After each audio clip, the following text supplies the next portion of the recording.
Good evening, everyone. Back with another episode. This is Nitha Ramachandra from the NR Hour Sports Show. Happy Saturday. We are live on iHeartRadio, Spotify, Spreaker, on all the podcast platforms, and joined by our co-host, Kia Lyons.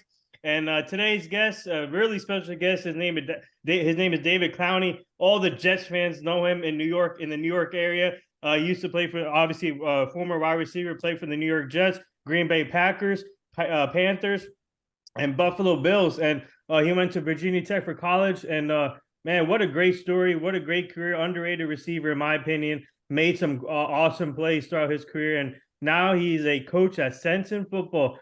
Sense in Football, a great program to watch and check out. And we'll get to all of that, his career, his journey, what he's doing now. But David Clowney, thank you for joining us on short notice. And we finally made this happen. And let's get this going. Absolutely, man. Appreciate you having me, fellas. And Thank you. Thank you, David. Thank you. This is awesome. Wide receiver coach in the house. Yes, yeah. I love it, man. You know, I get to stay around the game, went from playing the game to coaching the game. So as long as I get to stay around the game, I'm happy. And you're always happy. You have such a happy energy. Tell us about that. Like, where does that come from? You love football. You love your life. Man, yes, I do, man. I love football, but I mean, I've always been like that, man. It's crazy. My daughter's the same way, man. It's just you wake up first thing in the morning and you just, just high energy, just energetic, just jumping around. I've always been like that. I'm the coach that's dancing on the logo on game day, before while everybody's just stretching and warming up. But everybody always say, hey, you having a good day? And my response is always, I woke up on top of the dirt. The dirt didn't wake up on top of me. So it's a good day to be excited. Amen. I agree. Same. Yeah, Same. Kia is always all about the energy. Kia loves asking these players like all the positive questions, and that's what I love about Kia, because Kia brings it out every day and every night, and she has a lot of platforms that you enjoy. So yeah, but David, I want to ask. Obviously, you play for the Buffalo Bills, and you know what's going on lately with Damar Hamlin. I want to dedicate the show to Damar Hamlin, actually. But if you don't mind, can you speak on the Buffalo Bills fans, and what was it like for you playing for Buffalo Bills, and also all the people showing love to Damar Hamlin as he recovers? Well, the one thing I tell you, man, Bills Mafia is special. All right, I'm talking about special. That is a crazy group of fans that I really loved and enjoyed being around during my short time in Buffalo. I mean, the energy that they bring to the stadium on game day, it doesn't matter if you have a winning record or a losing record. They have a faithful group of fans, man, and that's always exciting. You don't always get that in the NFL from stadium to stadium. I've been blessed to be able to have fans like that playing at Virginia Tech. I always say if we had a game in hell, Virginia Tech fans would still have front row seats. Like, they travel and they are loyal. Like I said, I've been blessed to play at places that have a huge fan base, a huge following, like Virginia Tech, like Green Bay, like Buffalo, and it's just exciting, man, to see what they've been doing over the last couple of years with Josh Allen, man. He is literally the prototypical quarterback. I always tell guys all the time, even as a football coach, I want my quarterback to be more of a Josh Allen, not a Peyton Manning. You know what I mean? So shout out to the Buffalo Bills. As far as Hamlin is concerned, very heartbreaking. Very heartbreaking, and even more so because I have some family that actually reached out to me because I was in a similar situation like that myself. After I finished with the Buffalo Bills, I went to the CFL, Canadian Football League, and I played for Montreal Alouettes for a year. Happened to be out there at the same time. Ocho Cinco was out there as well. All right, so our lockers were literally right next to each other. But to see the way he just collapsed was oh man, it was heartbreaking, breathtaking. It was there aren't enough words to describe the emotions that can go through a person, because it wasn't from a direct hit. Usually you see a guy get hit and not get up. You see a guy, he's a defensive player. He's the one delivering the blow. So usually you see the offensive guy that got hit real hard, got smacked, got cracked back, whatever it may be, and it takes him a little time to get up and dizzy. But to see him make a play, all right, make a great play at that, then stand up, and then just fall back down, moments later, seconds later, is a scary feeling. And it was scary for me because, again, I've been through that. While I was in the CFL, I actually got paralyzed from the neck down. That's actually what kind of shut down my career. Went in to make a block for our running back. Me and the linebacker went head to head, and I just collapsed on the field. Couldn't feel anything from the neck down, and they had to cart me off, like literally put me on the stretcher. Ambulance came on the field, pulled me off, everything. So I know what that feeling is like, that scary moment. As far as for me, as far as for my family. So I can just imagine what his mom being at the game. I saw videos of him hugging her on the sideline before the game started, and his family. So to be there and see that live is just is just wow. But more importantly, man, I'm more excited about the fact that he's breathing on his own now. Yeah. I'm more excited that he's responsive now. He's in the hospital awake. He's been able to talk to his teammates, been able to FaceTime his family, that's out of the country, that's out of the state, and been able to talk to his friends, whether it's been on the phone or FaceTime. So that's the exciting part for me. It's scary to go through all that madness and the emotions, but to know that he's awake, breathing on his own, and soon to be walking, that's what the blessing really is. And he posted something on social media today too. I saw that. I was the very last person to make a comment because I tried to comment from my other platform and it said like it's been limited at this point, but I got in a comment. So I'm so happy that he's come through. Yeah. Let me ask you this, David, were you awake when you were paralyzed from the neck down? Were you just like totally awake? No, so I was actually awake. So when me and the guy hit each other, okay, it was like a slow motion and I just fell back. All right. And my hands were just stuck like this. Like I'm on the ground on my back. It like somebody could have been yelling timber. Like it was just felt like super slow motion. What the doctor ended up telling me was basically he compared it to a Coke can of like my spine. Like if somebody just stepped on a Coke can. All right. And he basically said my spine just went down and shocked itself. So again, I was like that for 2 days. I was in the hospital, couldn't feel anything, couldn't feel like he was pinching my legs, nothing. And it was, oh my God, it was a scary feeling. But 2 days later, I started like getting my sensation back. You know what I mean? Like I just felt like needles were just shooting out of my skin. Like anytime anybody touched it, if I tried to take my shirt off, it hurt, like needles were shooting out of my skin. So I ended up getting my feeling back and tried to come back the following season and just wasn't feeling right. I didn't have the same grip on the ball that I used to have. I wasn't, I was always known for my speed. I ran a 4.28 at Virginia Tech. At the combine, ran a 4.35. I ran a 4.35 at the combine with a bad hamstring. On the video, you see I have the compression sleeve on my leg when I ran my 40 time. So to not be able to just dig out and drive and have the same speed that I was used to having, kind of decided to just hang them up. You know what I mean? So, and again, I figured out that I love coaching more than I actually love playing. Yes, the vibe on everyone right now. I just want everyone to follow David Clowney's Instagram page because you get it, and it's a light, it's energy, it's big. You're there on the field with you. We're there with you. Your energy is big, and it's awesome. Yep. So it was a good feeling to be able to walk out of the hospital. Amen. So I know for a guy like Hamlin, like I said, I want to keep the focus on him. I know it's going to be an amazing feeling for him when he does the same. Same thing. Same for me. Close to New Jersey, Eric LeGrand you got, and then Ryan Shazier also. And man, those stories are inspiring too with Ryan Shazier and Eric LeGrand. And now you add Hamlin, but hopefully he can come back on the field to play football again in his career. That's what we're hoping for. Yeah, without a doubt. That's really important. Very, very important. And a lot of people don't understand how critical that is for him to come back, because if I'm not mistaken, I think Hamlin is in his second year. Yeah. I believe. And if he's in his second year, he's not vested yet. Mm-hmm. So as of right now, if he never plays football again, he'll never get a check from the NFL again as far as playing. You know what I mean? So those are some of the things that a lot of fans and, people on the outside don't really understand. They think that when, an NFL player gets to the NFL, they're just lifetime millionaires for the rest of their lives. And that's so far from the truth. Yeah. So can you talk about your journey at Virginia Tech? That's obviously awesome college program. And they went through a lot too with the shooting and all, but can you talk about Virginia Tech's passionate fan base? And what was it like for you playing there in some of your best moments? Oh, man, Virginia Tech was amazing, man. I mean, I don't know how they came and found me all the way down in South Florida for one.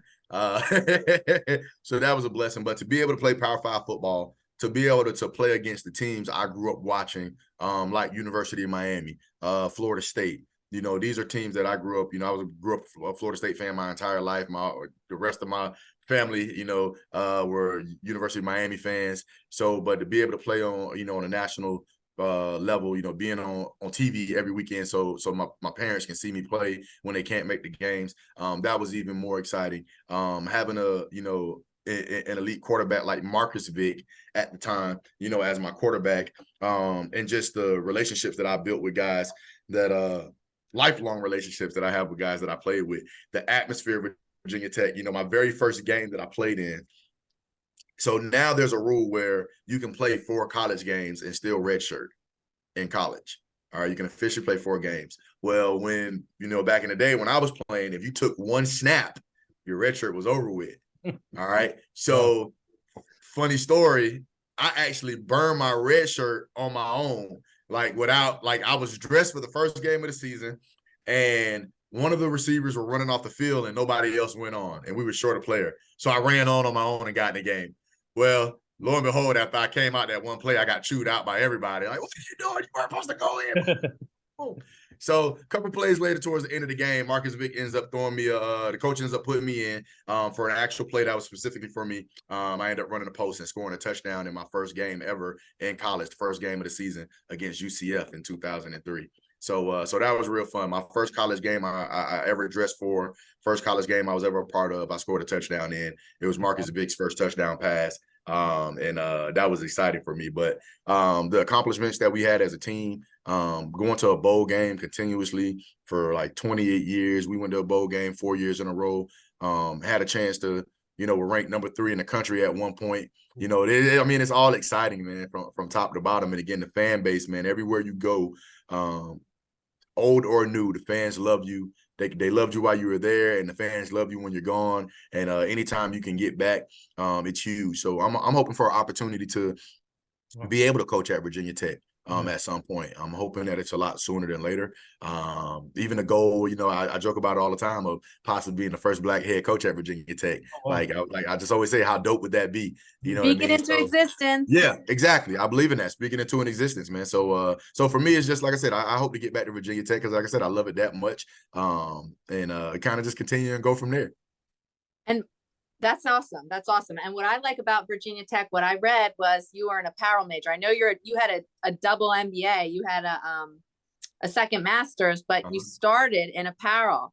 Yep. Right? Yep. So I graduated from Virginia Tech. So. I graduated from Virginia Tech a semester early in apparel, which is technically like residential property management and real estate. All right. So I graduated a semester early there. Then I went to while I was playing with the Jets, I was going to a university right across the street, St. Elizabeth University, and I got my master's while playing in the NFL. My first master's in criminal justice, and then decided to get my MBA from the University of Miami as well. So I've been able to jump around, get a couple degrees, got 3 degrees right now, 2 master's degrees. So that was fun all the way around. But yeah, did that at Virginia Tech, and it was cool. Wow. That is cool. Yeah. So can you tell our fans about your draft experience? Obviously, you got drafted in 2007, round 5, pick 157 by the Packers, but that didn't work out. Tell us what happened there, but you went to the Jets right away. I cried on draft day. I'm being perfectly honest. I cried. After my junior year, I had a late first round pick grade. Everybody was telling me if I came out then I would get drafted late first round, possibly early second. But I decided to stay in and get my degree, decided to stay in for my senior year. I was expecting Marcus Vick to come back for our senior year as well.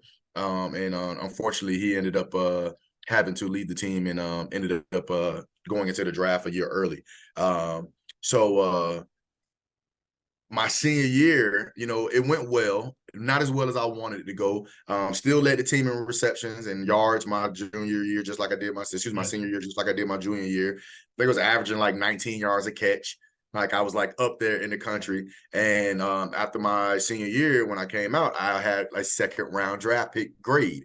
All right. So I'm expecting to go second round. I had my family with me and my friends on draft day. Now, it wasn't necessarily a draft party, but it was a nice little gathering of everybody just waiting on me, on my name to get called. And I'm just counting down the names as they're getting like, okay, I know this guy's going to get drafted. I know this guy's going to go first round. You know, you have Calvin Johnson, you have Anthony Gonzalez, you know, you have Dwayne Bowe. Like, these are guys that I know. I was like, I want as many guys to go in the first round as possible. Get them out the way so I can get picked up. You know, so I didn't get drafted in the first day. You know, second day rolled around and I'm like, okay, what's going on? And I'm furious. I'm like, what's going on? Like, I am losing my mind. I have my uncle with me. He's a pastor. I'm cussing like, what the? You know, I'm pissed. You know, but Green Bay calls, and it's Mike McCarthy, was the head coach at the time, who's the head coach of the Dallas Cowboys right now. Him and the general manager. And I'm like, he was like, hey, this is Mike McCarthy from Mr. Thompson from the Green Bay Packers. I'm like, please draft me. I'll do anything you want me to. Just please, just call my name right now. So they end up drafting me in the 5th round. I mean, I was super excited. I wouldn't ask for my life to be changed any way differently. You know, that experience. I had an opportunity to be in Green Bay with Brett Favre. I had an opportunity to run with the twos when I first got there. Of course, I'm a rookie. You know, I'm not just gonna get thrown in with the starters. So Aaron Rodgers is running with the twos, so he's my quarterback at the time.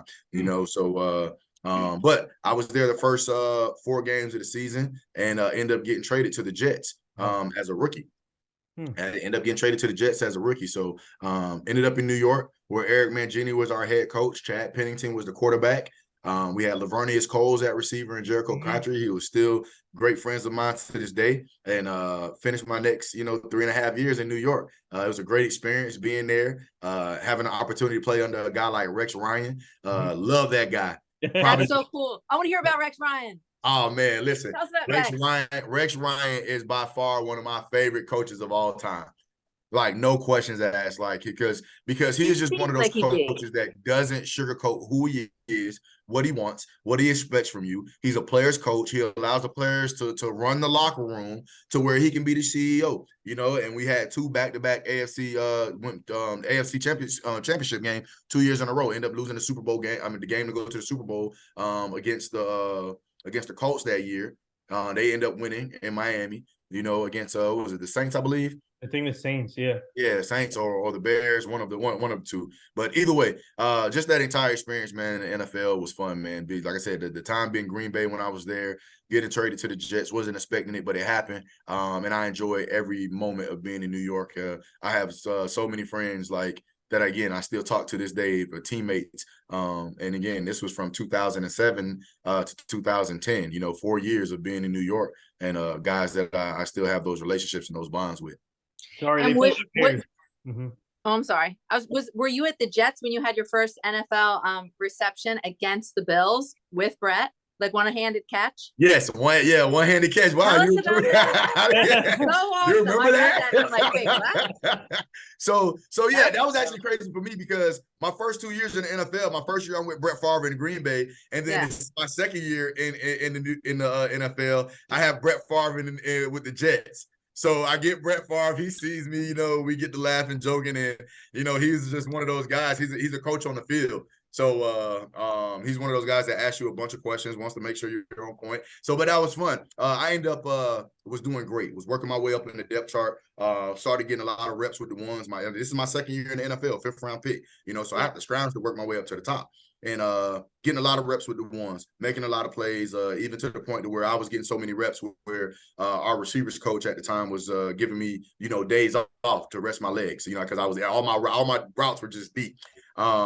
End up breaking my shoulder against the Washington Redskins at the time in the preseason. Was having a great game. First game against the first game of the season, we played against the Cleveland Browns. I had like 3 catches for 173 yards and 2 touchdowns. Wow. You know what I mean? So I was on pace to really get kicking and really get going. And then we played against the Redskins the second game of the season and was having a good game, had a few catches, ended up getting tackled and falling on my shoulder and broke my clavicle, which is, again, my collarbone. And I was out for a little while. So I rehabbed and did everything I needed to do to come back for that season. Didn't want to go on IR at all because, again, at that time, it's different than now. When you went on IR, you were done for the year. Yeah. No matter what. So it is. Yeah, it's totally different. So I end up coming back and finally end up dressing. And first play I'm in the game. I end up running a deep over route. Brent slings it between a couple linebackers. I reach out with one hand, grab it with one hand, and make a play. It ended up making Sports Center top 10. It was actually pretty cool, man. That is so I've been cool. hoping and praying that I can find that ESPN clip of when it was on top 10, man. ESPN, you heard it. Send it, please. Yeah, man. I'm trying to get it. I want to give it to my kids. I want them to check it out. Yes. Oh my gosh. We will pray. We will get it. We've got to get it. Hopefully. That's awesome. We got to figure that out, man. Yeah. Maybe I have to reach out to ESPN for you. Yeah, man, I appreciate that. But yeah, that was against the Buffalo Bills, man. That was against the Buffalo Bills. So that and that's funny, right? Yeah. You started the one-handed catch trend then. You can say that, right? Before Odell did. Yeah, but before I became a thing. Before you became a coach, you were full steam ahead. How do you tolerate when they're not full steam ahead for you? Are you hard on them? Are you a Rex Ryan? Or your players coach? What do you like? Man, you know what? I'm a little bit all of the above, man. I'm the fun coach. I am the fun coach. I build relationships with my players. You know, I don't just walk into a room and just start telling guys, you're going to do this, you're going to do that. You know, I believe wholeheartedly, you have to know exactly who you're going to war with. You know, if we both play receiver and we got a game every week, I don't even know your first name and your last name. How do I know you're going to make that block for me?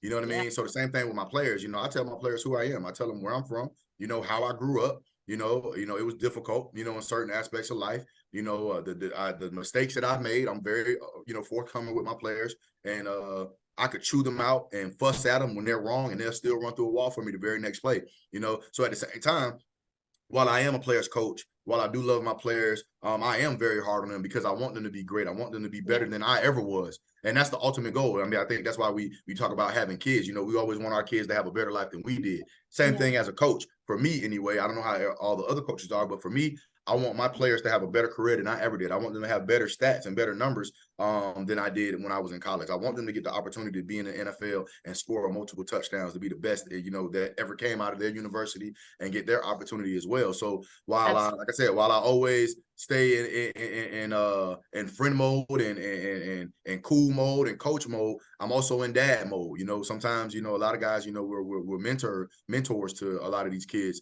that we're coaching. And I love, even though I've had the opportunity of coaching in New York, coach with the New York Jets as a coach. I was coaching with while Adam Gase was the head coach in New York, and got an opportunity in Buffalo to do a minority internship under Rex Ryan when he was the head coach in Buffalo. But I love coaching the college. I love coaching in college just because, again, being able to mentor kids, teach guys the game of football. It's just a different feeling and a different level of excitement for me. Again, making sure they don't make the mistakes that we made growing up, but making sure they're able to follow everything that we did positive growing up as well. That's so smart. There's a time for everything, and it sounds like you got it down. That's great. Absolutely. I love it. So the Colts did play the Bears in that Super Bowl. So that's what it was. Yep, it was the Bears. Yep, it was the Bears. Yeah, can you talk about obviously your Jets time? Obviously I can say on the show we had like most of the Jets family on the show already. We had Mark Sanchez on our show. We had Mike Westhoff. We had Kerry Rhodes, Tony Richardson. We had that on the show. We had Santana Moss. So can you talk about like being part of the Jets family and what was that like the 4 years you've been there, and obviously the coaching changed, and the quarterback changed to Mark Sanchez. What was that like for you? Just the transition period. It was a little up and down. Like, to be honest with you, I mean, everybody that you just named, I played with everybody but Santana. But me and Santana are close friends. Have a good friend of mine. Love that guy to death. I wish I would have had an opportunity to be on the field with him at the same time. But I played again with Mark Sanchez, with Brett Favre, with Tony Richardson. I mean, all those guys, even Kerry Rhodes, play with all those guys, but great friends of mine. But yes, it was an emotional roller coaster, especially after Eric Mangini left. Being there with Eric Mangini, I know I had, from my work ethic and what I was doing as far as climbing, to where I had gotten to, that season before I got hurt and hurt my shoulder. I felt like I was starting to become one of Eric Mangini's favorite players. You know what I mean? So I knew I had the opportunity and somebody to vouch for me to be on that team, to make a roster spot, to be on that 53-man roster consistently year after year. So when he was let go, yes, I was a little like, oh my God, who's about to come in here now? Now I got to impress somebody new. You know, I dropped one ball, he's gonna be like, get him out of here. You know what I mean? So, and not to mention, I mean, for a receiver, I mean, if you really look at it, some of the best receivers in the NFL has had the same quarterbacks for a very long time. Yep. And, you just go back and look at numbers. You look at, your Marvin Harrison and Reggie Wayne with Peyton Manning the entire time. You look at Donald Driver, and you know how long he was with Brett Favre, and Greg Jennings, how long he was with Brett Favre. You see those players, but for me, I always had somebody different my entire time in the league. My rookie year, I was there with Brett Favre. Then I got traded to the Jets. Then I'm there with Chad Pennington, and then Kellen Clemens. All right. Then Mark Sanchez. All right. And then I get to Carolina with the Panthers, and Jimmy Clausen is the starting quarterback. Then the next year they draft Cam Newton in Carolina. So now I'm in Carolina with Cam Newton. Then I get to Buffalo, and I'm with Ryan Fitzpatrick. You know what I mean? So there has never been a year where I played football in the NFL where I've had the same quarterback 2 years in a row, other than with Mark Sanchez when he got drafted. You know what I mean? So yes, for me, it has always been up and down, being that third guy on the depth chart or fourth guy on the depth chart at receiver. I've always been with great players, you know what I mean? And that's not taking anything from them. But I've always had to crack, scratch and claw to work my way up. Again, in Green Bay, you had Donald Driver, legendary. He's going to be a Hall of Famer. You know what I mean? When I got to Green Bay, he was already there. In New York, I had Santonio Holmes, Lavernius Coles, Braylon Edwards, Jericho Country. These are all great players. You know what I mean? And they're going to be in the conversation for Hall of Fame. And then Carolina being with Steve Smith. There was always great players, and that's the whole point of making it to the NFL. You want to be around great players because it just makes you better. You know what I mean? Makes you want to work harder, So yes, during my time in the NFL, I did have an emotional roller coaster when it came down to the quarterbacks that I was with, the playing time that I was getting. But I also understood, the work that I had to put in to get whatever playing time I could get. And at the same time, man, I was playing a game that I've loved since I was a kid. So in the midst of the emotional roller coaster, I was having the time of my life the entire time. That's incredible. I was having the time of my life. I was having fun. I was hanging out with some of the best players in the world. I had all my dreams had come true. Being able to take care of, my family, buy my mom a car, buy my dad a car. You know what I mean? Like it was just, it was just fun all the way around and exciting, man. I wouldn't change it for the world. And that's why you're a great coach, because you've been through all this. Yeah. And that's one of the things, again, I talk about just trying to teach my players. I've been through it all. I've been through the good, the bad, and the ugly. I know the emotional, roller coaster that you're going through because I've been there. I know what it's like to be number 3 or number 4 or number 5 on the depth chart at your position. You know what I mean? And you still having to put in work and then wait your turn. I know what it's like to have to sacrifice and kind of bite your tongue and go play special teams, when you want to just play your position, so it's just a part of the game, and we have to accept our roles. And I had to learn that. And I ended up learning it when the time was right. And, whatever my role was for whatever team I was a part of, I just took advantage of that role and made the best of it. Tell us that's great advice. I mean, that's great for example for others. And I always say, especially hearing stories like from players like yourselves, that the emotional weight is the heaviest weight to bear. So what was your childhood like as far as football went and having aspirations, and how did that bring you your consistency and your strength and your commitment to getting through all that you've been through to now? Got you. So I can tell you right now, football changed my life all the way around, as a kid and even now.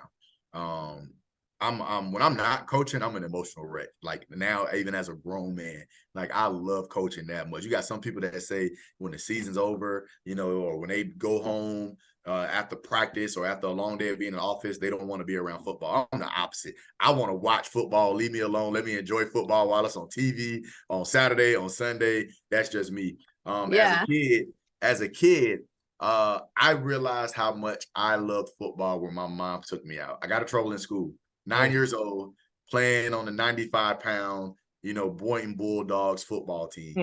And playing the whole season. This is my first year ever playing football, first year ever playing tackle football, organized football.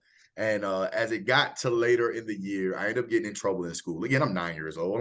I'm a young boy. I'm fighting and having fun, looking at girls the whole nine. But I don't remember what I did. But I got in trouble in school, and we were going into the playoffs.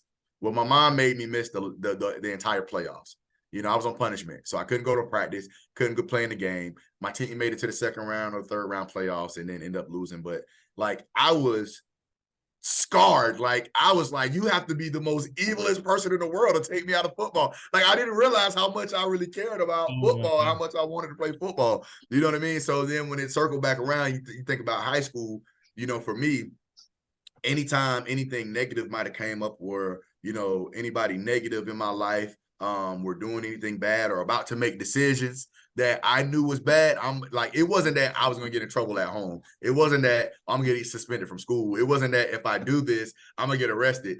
My thought process was always, if I do that, I'm not going to be able to play football. If I do that, I'm going to end up getting held out of practice, or the coach might suspend me for a game. I was scared of not playing football. I wasn't scared of the police. I wasn't scared of my mom spanking me, whooping me. I wasn't scared of punishment. I was scared that I wasn't going to be able to get on the football field. So that's how much I love football growing up as a kid, man, playing youth football, playing high school football. And now I'm the same way when it comes down to coaching. That's so special. Yeah. That's all. That is awesome. What a story. Yeah, man. Hey, so what's it like now? Obviously, now helping these young kids at Sense in Football. And can you tell our fans about that program, the college football program? If anybody doesn't know about the college, can you tell about that? And what was it like this season, and then developing these young kids there? Gotcha. So I've been coaching since 2014 was my first year officially coaching. I've been at ASA College down in Miami, which is a junior college. Went on to FIU, Florida International University, FBS program in Miami.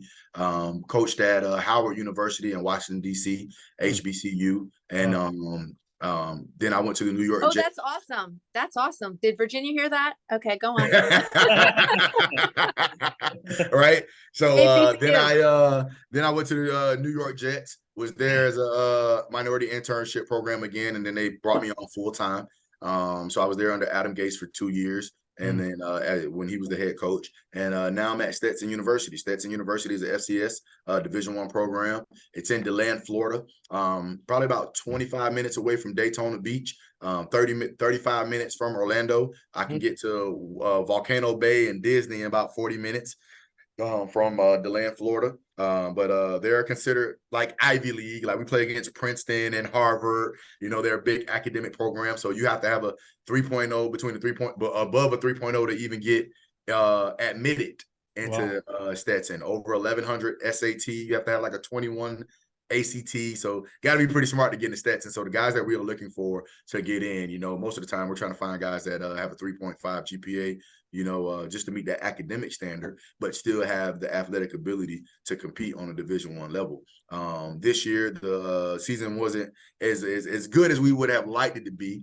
Record wasn't as good, but we are definitely getting better day by day, not only in the weight room and on the field, but even recruiting wise, we're bringing in just smart players, educated players and athletes that really want to be a part of a program and build something. So I've been there for a year now. Our head coach is Brian Young, and love that guy to death, man. He's an amazing head coach, and I'm hoping that he'll get bigger and better opportunities in the future when other opportunities come open as head coach, for him to be an FBS head coach as well. Well, I gotta take a visit up there next time when I'm in Florida. Absolutely. I'm like what, 30 minutes. We were in Orlando today, actually, so I'm like 30 minutes from. Exactly. So you were right there around the corner, man. It wouldn't have took you longer than if you were in Orlando. It wouldn't have took you longer than 40 minutes to get to Stetson University, see the campus, see the football fields, weight room, locker room, meeting rooms, the whole nine. So it's pretty cool. You should go camp out right now. They have the coaches convention. Yeah. Listen, right there you go. There you go. I'll be over. I'll get a plane too. There you go. So our entire staff. Tell us about that. Our entire staff is here in Charlotte. And again, we'll be at all the different sessions, the buzz sessions, the coaching chalk talks and whatnot. So I mean, it's coaching development. You know, there are guys that are here from high school, coaches from high school all over the country. And the whole point, like I said, one is to network, you know, introduce yourself and meet other coaches, you know, and number two is just coaching development, you know, just to become a better coach, you know, see what drills work for some of these top programs and these Power 5 programs. Even myself, I do a session here at the convention where a bunch of different receiver coaches just come in and just listen to me talk about you know, what I do from a route technique standpoint. A couple of years ago, I got the nickname the Route Doctor. So just because of how technically sound I am when it comes down to running routes, I always talk about don't be open when you can be wide open. You know, that's one of my mottos. Don't be open when you can be wide open. So I've done a great job of just teaching guys how to get open and get more space to just make the quarterback's job a little easier to get you the football. So because of that, and that nickname I got, the Route Doctor, just from coaching, a lot of guys, you know, reach out to me, ask to sit down with me, talk about the drills that I do, the hand-eye coordination that I do to catching the footballs, and just the route technique that I teach on a day-to-day basis. Nice. And do you do the coaching conference every year? Is it always in Charlotte? No, so they switch it up every year. So this year is in Charlotte. They switch it up between Charlotte, San Antonio, Texas, and Tennessee. So those are the three places they like every year. It's in one of those three spots. So do they let media cover it at all? I'm not sure how they go about that. I'm not sure, but it's AFCA. You can literally go on Twitter. You can go on Instagram. You'll see AFCA, or We Are AFCA. Okay. And they have all the social media handles all the way around, and those guys answer all the time. So you can definitely reach out, find out, see how they're going about that as far as media is concerned. Nice. And I want to keep it positive, but I will say tonight my dad did say football's ending soon and he's a little depressed. Yeah. what is your and I'm like, Dad, we still have weeks before the Super Bowl.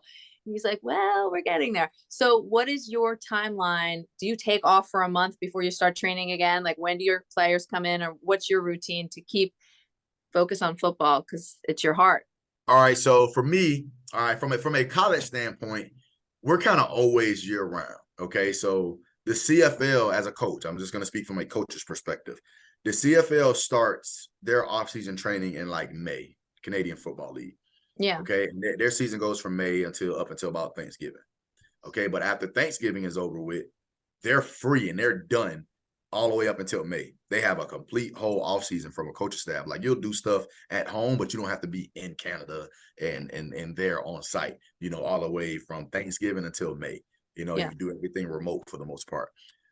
In college, we are, of course, have the season that we go through. You know, we'll start like the end of July and we'll go through training camp in August. And then we have the season September until your last regular game season. And if you make it to the playoffs, like for FCS, you'll keep going. And then for FBS, you know, you have your bowl games. And then, of course, you're done. And then, you know, Monday is the national championship game for college. You know, so, but then while that is going on for college, we're still in the recruiting process.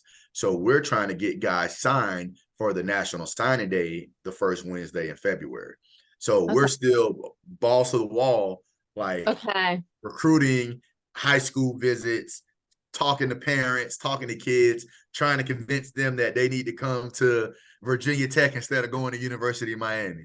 Trying to convince them that they need to go to University of Georgia over University of Texas. You know what I mean? So the recruiting never stops. That is always going year round. And then you'll get a little break between signing day and then spring football.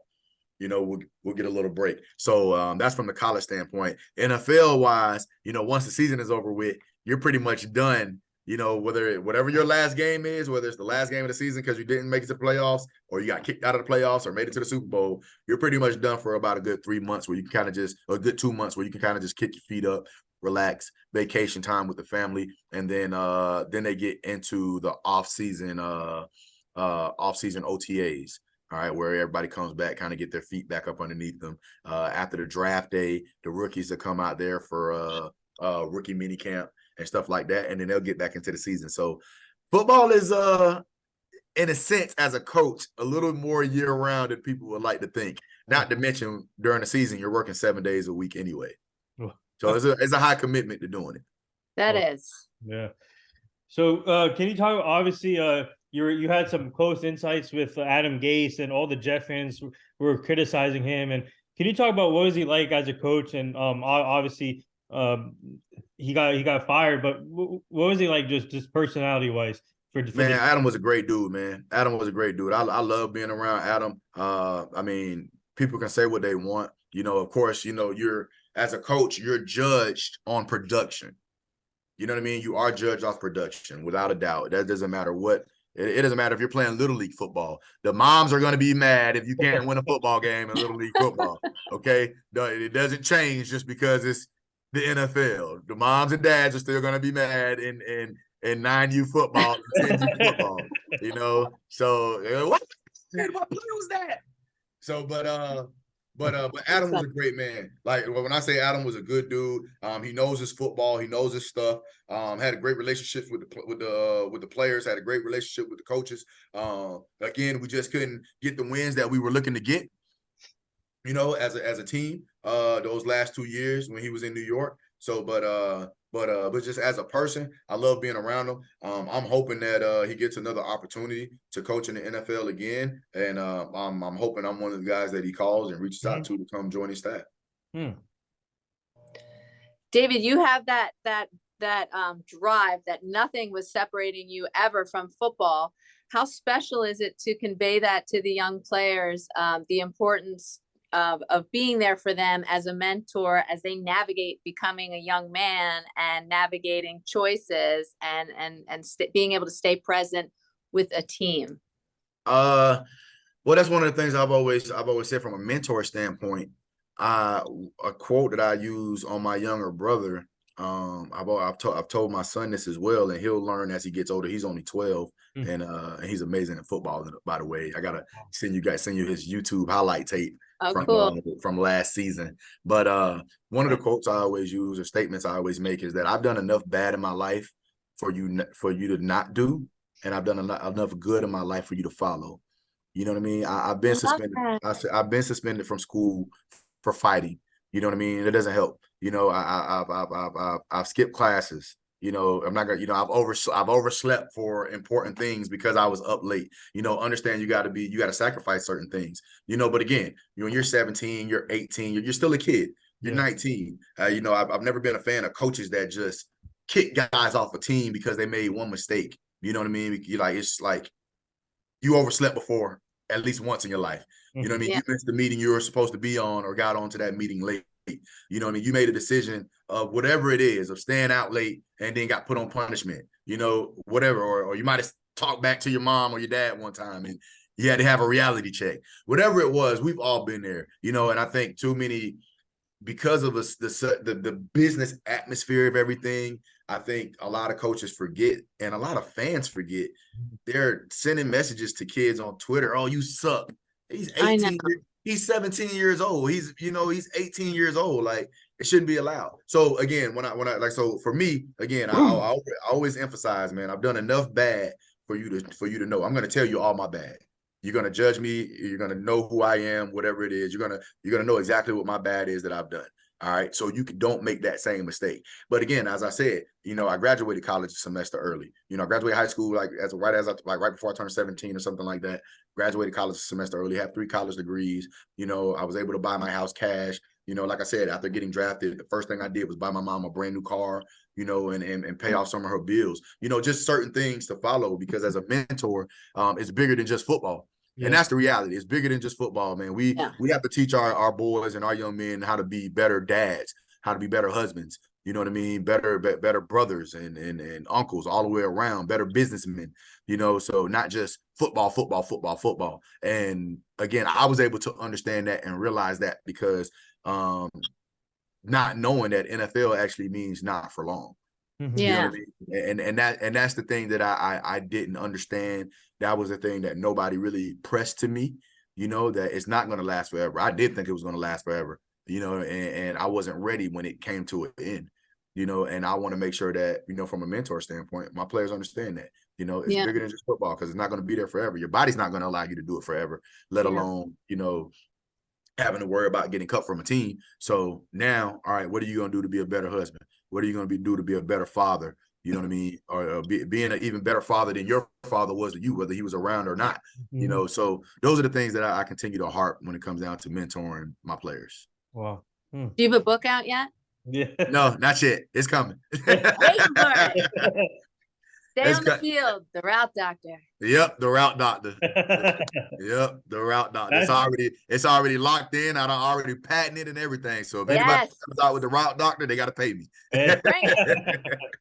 I got it copyrighted and all. That's great.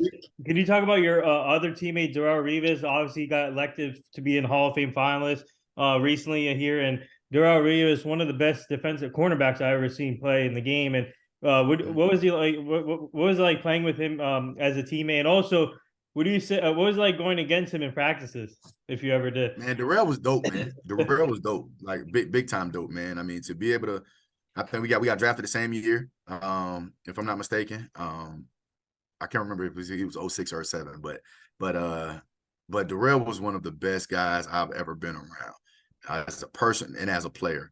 But to be on the same team with him and watch what he does live and in person and just take away an entire side of a football field. Like it's every coach's dream, but I can just imagine what a defensive coach just admires about that.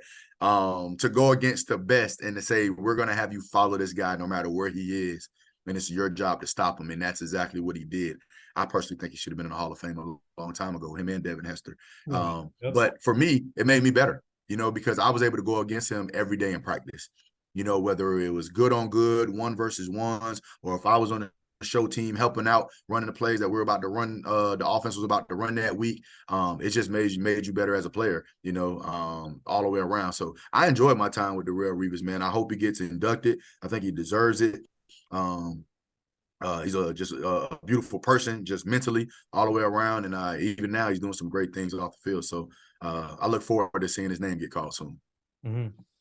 It's always funny how you play. Sometimes someone who's so hard to play against, you end up playing with them. Did you ever have any of those moments? No, so I never had to play against him. You know what I mean? That was the one thing. I mean, everybody that I've from a athletic standpoint, I was always a fearless player. So anybody that I went against, I always felt like I walked that fine line of cockiness and confidence. Nice. You know what I mean? Like I don't care. Like like if I was playing for somebody else, in my mind, I'm saying I'm gonna burn Darrelle Revis every play. In my mind, that's what I'm telling myself. And I'm pretty sure a lot of people went into a game thinking that as well. You know what I mean? So I've always walked that line. Yeah, you know what I mean? So, but again, like I said, I was able to. Yeah, you have to have that level of confidence, especially as a receiver. You lose your confidence as a receiver, things can go left really, really quick for you. So, but again, I was lucky enough to have him on my team, and moving forward with anybody that I played against, I never actually thought that way of like, dang, I got to go against this guy this week. I was excited about it every week. Yeah, you've got that passion. Who you like now? Who do you like to watch now? Man, now, I mean, I enjoy watching the Bills, man. They're just excited. They're an exciting team to watch. I enjoy watching Kansas City.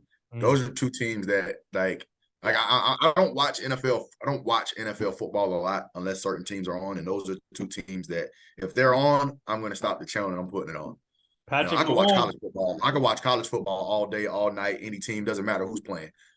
So but NFL, I kind of spot play a little bit. You want to see the better players. The saying, offense sell tickets, defense win championships. So I want to see the guys that's going to be putting up points. And right now, that's Kansas City and Buffalo. Patrick Mahomes, baby. Patrick Mahomes. That's it. This guy, I don't know. I don't know who. I mean, this is like one of the rarest talents I've ever seen as a journalist and as a fan. And it's like he can do anything. I mean, today he did a shuffle pass to one of the running backs for a touchdown. That's crazy what he does. It's ridiculous. Yep. I mean, like even back in the day, we seen him switch it and throw it with his left hand. He's incredible. And he's matched up with Andy. It's a good match. Yeah, it's a real good match. I love it. It's a real good match. And Kelsey too. Yeah. Actually, I had the opportunity to interview his father, Patrick Mahomes' father. Okay. last year or no, yeah, Yeah, it was last year. last year. Yeah, it was awesome. He told me a lot of great stories about him, and obviously baseball play. He I think he wanted him to play baseball, but he chose football. So Okay. yeah, because That's good. Listen, father, it worked out for him. I mean, I want my son to play baseball so bad, and he's a lefty, but he is a football junkie. I didn't push it on him. I didn't press it on him, but he cares about nothing but Fortnite and football. Did you play any other sports, David? Yes. Just football? Oh, you yeah. did? So I was actually so in high school I ran track, played football, and played basketball. But in college, I'm actually all ACC. I have all ACC honors at Virginia Tech in track. So nice. yeah, up until that's why you're fast. Yeah, always fast. Always fast. So up until about a couple months ago, I had the number 3 fastest times in Virginia Tech history in the 60, the 100, and the 200 meters. Wow. And then some kid they have there now just went and demolished every record and in all the sprinting events. And I can't remember his name, but he just came in and just crushed every record at Virginia Tech in the 60, the 200, and the 100. And now I'm bumped to 4. You know, well, you're gonna have to go meet him. I know, right? Big time. I don't know if I can run it now. You know, I'm 20 years older, so it's a little different. Hey, you want to race? That's different. Like Terrell challenging Cheetah. He's like, "Come on, let's get on the field." Yeah, right. Right. When you're in Florida next time, you want to race? Let's do it. I'm with it. Let's do it. Nathan, he'll win. It's like you and me on the golf course. and that too. Now I'm a golfer. I love golf. I love golf. Oh, you got to do. I got all kinds of golf events. We got to have. Let's do it. Yeah. Let's do it. I'm all for it. For sure. So before we let you go, do you have time for a fan Q&A? Sure. All right. So we have this app called the Speaker app, and our fans on our phone, on my phone, they can tune in and ask questions. So we have a few fan questions here that they want to ask you. So one of my friends, he's a huge Jet fan, and he remembers you obviously with the long hair. So he wants to ask you, how does it feel not having the long hair anymore? My head is always cold. I had the dreads. I used to always, before the game, shake them out, come out the tunnel like this, you know, just have them jumping around everywhere. But when I got to Carolina, I ended up cutting them when I got to Carolina. Oh, wow. Going into my second year with the Panthers. And yes, that was the one thing that was always weird. You would feel the breeze, even if it was hot, you would feel the breeze just slicking over the top of your head. So so I cut the hair and grew the beard out. We got to get your kids that footage too, the tunnel footage, because I know you had a special tunnel. Like Brian Dawkins coming out of the tunnel is something. Like I bet Brian Dawkins was something special. Yeah. And also Ray Lewis too. Yeah, big time. They had the huge tunnel entry. I loved it. Did you love it? What was your first time coming out of the tunnel like? I'm going to interrupt the fan questions for a second. What was that man, like? Mesmerizing, man, breathtaking. I mean, in college and in the NFL, it's kind of like the first time I ran out in college, I remember just stopping and like just turning around. You're in front of 70,000 people. Wow. You know, again, I'm 17 years old playing a football game in front of 70,000. At Virginia Tech, you know, and the same thing when I got to Green Bay, you know, I remember in the preseason returning a kick return back for a touchdown and getting in. I got my first Lambeau leap. You know, that's all you know. That's all you knew about. You know, even if you didn't know the players, you knew the Lambeau leap. So I was able to jump in the stands and get that just from the kick return that I had. So cool. Yeah, it was pretty cool, man. It was pretty cool. What was your best moment, like college or NFL? Best football moment ever? Best football moment was probably college. Virginia Tech, we played against Georgia Tech. I was a true sophomore, and we had like 4 freshman receivers. We were identified as the college football Fab Five. I don't know if you remember the Fab Five from Michigan. So, but we had like this ESPN panel thing, or we were, again, college football Fab Five. It was pretty cool. So, but I had a diving touchdown catch in the back corner of the end zone. Wow. Even more exciting about it because my grandmother, who had never seen me play live, she happened to be at that game. She lived in Georgia at the time, and she was in that corner. And yeah, we were losing. We were down like 10-7, and that diving touchdown catch that I had in the back corner in the end zone, it started the wave of every last one of us scoring touchdowns for us to win the game. That's amazing. Yeah, so that's probably my best memory in college football. I'll probably never forget. Oh, it's so great. She was there too. Yeah, she was there to see that. So that was real dope. Okay, here's another fan question here. One of our other fans wants to know, what was your go-to snack? Go-to snack, Twizzlers. Twizzlers. In college and the NFL, man, I used to be a Twizzlers junkie. Now I like these twin sour snakes that my kids give me all the time. Yeah, they're good. Yeah, they're good. They're good. But I was a big Twizzlers junkie back then. All right. Another, actually, one of my other friends, he's a Packers fan. He wants to know, when did you realize when Aaron Rodgers could be a star like this? Oh, I knew Aaron Rodgers could be a star when he got drafted. When I was still in college and he got drafted, I knew he was a star. We actually Virginia Tech played against California in the Insight Bowl my freshman year.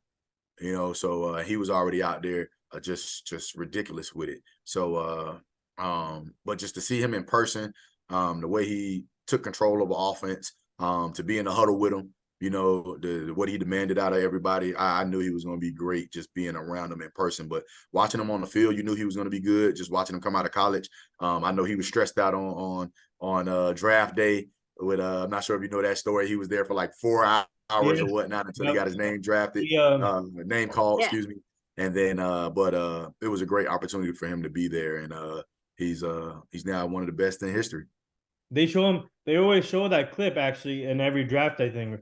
Yeah, they actually do. They actually do. So, but yeah, he's always been good, man, and he was good then, man. I got a chance to see him. Me and James Jones both got drafted to Green Bay at the same time, and James Jones recently had a retirement party like a year ago, and I was able to catch up with Aaron Rodgers and take a couple pictures, man, and hang out. Nice. We'll take 2 more fan questions. One of my other friend, he's a big Jet fan. He wants to know, what was it like playing with Can't Wait? We'll say it again with who? He Can't Wait, Bart Scott. Oh, with Bart Scott. Bart is wild, man. Bart is wild, man. I love Bart, man, because I admire the guys like Bart who were undrafted and again had to kind of work themselves up. You know, had to go literally from the bottom to the top and earn everything that they got. Bart is an amazing person. Love being around him, man. His excitement, his energy. You know, you feed off that energy. You know, you always got those guys that are just super energetic, super loud, just talkative all the time. I like to think that I was that guy on offense and Bart was that guy on defense. You know, but Bart's my guy, man. Love Bart to death. Wow. And the last fan question here, they want to know which receiver do you like to watch now from the Bills and the Chiefs? From the Bills, of course, Diggs. Mm-hmm. He's wonderful to watch. Like, I love watching him top to bottom. Yeah. I don't really watch any of the receivers from the Chiefs. All right. If I had to say one, it would be Kelsey, man. He's one tight end that's just exciting to watch. So and I guess you can still identify him as a receiver at the end of the day. He's a tight end. So I would go with Kelsey and I would go with Diggs. Wow. Nice. Absolutely. What's your hype music? Hype music. I'm usually around Rick Ross, Pastor Troy. There you go. And I'll go with some Lil Wayne every now and again. But nice. Yeah, but definitely Rick Ross. I'm a Rick Ross fan. You're a Rick Ross boss. I go with the boss every time. You look like Rick Ross. I don't mess with the boss. It doesn't matter what playlist I have. If I have a playlist that's for a party, for a football game, for hype music, it can be 100 songs on there. You're gonna have some Rick Ross in there. Yes, I'm gonna put Rick Ross music to this when I share the story. Here we go. Yeah, make that happen. Make that happen. I will. Do you play in the locker room? Oh yeah, absolutely. No question. Absolutely. No question. Have to. That's so much fun. So I appreciate that. Yeah, so I just want to say thank you, David, for joining us today, and obviously thank you to the fans for asking amazing questions to David today, and Kia for joining us as always as a co-host. And David, where can our fans find you on social media? Man, well, I'm on Twitter now. I had to get a new Twitter. My old Twitter got hacked. Wow. And somebody took over it, my verified Twitter. So I have a new Twitter, which is Coach Clowney 87. So Coach Clowney and the number 87, my jersey number. That's my Twitter. So please follow me on there. And then definitely on Instagram, which is David Clowney 87. So Coach Clowney 87 on Twitter and David Clowney 87 on Instagram. So I'm on both all the time. More coaching stuff on Twitter and more personal fun stuff on Instagram. So but definitely don't hesitate to reach out to me on either. Thank you so much. This was amazing. We appreciate you and your time. We know you have the coach event this weekend. Absolutely, man. I appreciate it. I appreciate it. So whenever you guys get a chance, if you go on YouTube, type in Cinco Clowney. Okay. So I'm David Clowney the 4th. My son is David Clowney the 5th. So, but if you type in Cinco Clowney on YouTube, you'll see a little highlight tape of him. Yeah, we got to reach out, man. We got to reach out to ESPN for you to get that highlight tape. The one man, listen, I hope I can, man. I'm looking for any help possible on that. Yeah, you got it. You got it. And also, let us know when you're in Tennessee for the convention, because my friend and his fiance, they moved out to Tennessee recently, and I got to go visit them. And he opened the gym up there. So let me know when the convention's there. We can maybe me and Kia can go take a trip down there. Absolutely, I got you. And then you. Definitely, I got you. Okay. Cool. Awesome. Hey man, appreciate it, guys. Thank you so much. This was awesome. Absolutely. Hope you guys have a good evening. Next season. Yeah, we gonna really get it rocking and rolling next season. Yeah. Route Doctor. Route Doctor. Yeah, Route Doctor. Stay tuned. All right, guys. Thank you so much. Yeah. Thank you. Bye-bye.